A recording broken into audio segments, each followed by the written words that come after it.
Ang mga Pinoy talaga mahilig sa pagkain at ang ilang kainan di nauubusan ng paandar, Mare. Siyempre pa. Kaya naman po ang isang resto, abay po pwedeng do it yourself. Ang sarap ha. Eto't panoorin po natin. Para sa medyo mapili sa sangkap na kanilang kinakain, may mga restaurant na nag-o-offer ng mga DIY o do-it-yourself na pagkain. Kasama ang food vloggers na sina Mary Love C at Tris Rayos, tinubukan namin ang ilan sa mga ito. Kung hilig ay waffles at pancakes, buong araw itong maaaring matikman sa isang kainan dito sa may Cubao. Nasa 18 toppings ang maaari yung pagpilian,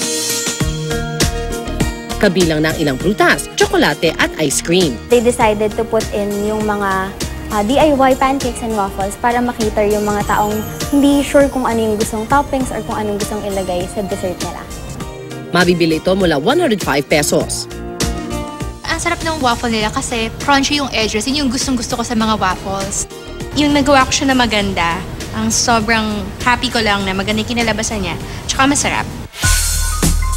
Pagkain pwedeng iulam o ipulutan, sisig ang sagot dyan.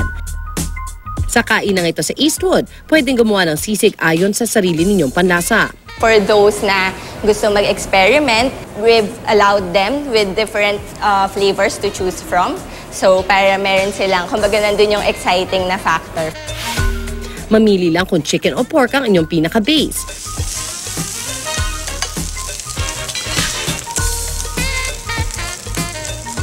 Pagkatapos, maaari itong haluan ng 2 sa 6 nilang sangkap. Masusubukan nilang sisig sa halagang 169 pesos. First time ko na may counter na pwede mong piliin kung anong gusto mong toppings. Hindi ako mahilig sa onions eh. So ako, tama yan, gusto ko mas maraming crunchy bit, ganyan. So yung gusto ko yung experience din. Para naman sa mga mahilig sa Japanese food, maaaring subukan ng DIY takoyaki sa kainang ito sa Makati. Kaya namin in-offer yung DIY takoyakis for everybody, the family members to enjoy cooking. Magkaroon sila activities while dining. Ang takoyaki, isang uri ng Japanese snack na hugis bilog. Meron itong batter na gawa sa flour. Kabilang naman sa mga sangkap nito ang pusit at mga pampalasa. Masusubukan naman gumawa ng sarili niyong takoyaki sa halagang 288 pesos para sa 16 na piraso. Iba yung experience sa ikaw yung gumagawa kaysa yung nag-aantay ka lang. Ang ginagawa niya, mas lalo pa niyang ina-enhance yung lasa ng mga sahog. O mga kapuso, subukan na ang iba't ibang DIY na pagkain na ito na tsak pasok sa inyong sariling panlasa.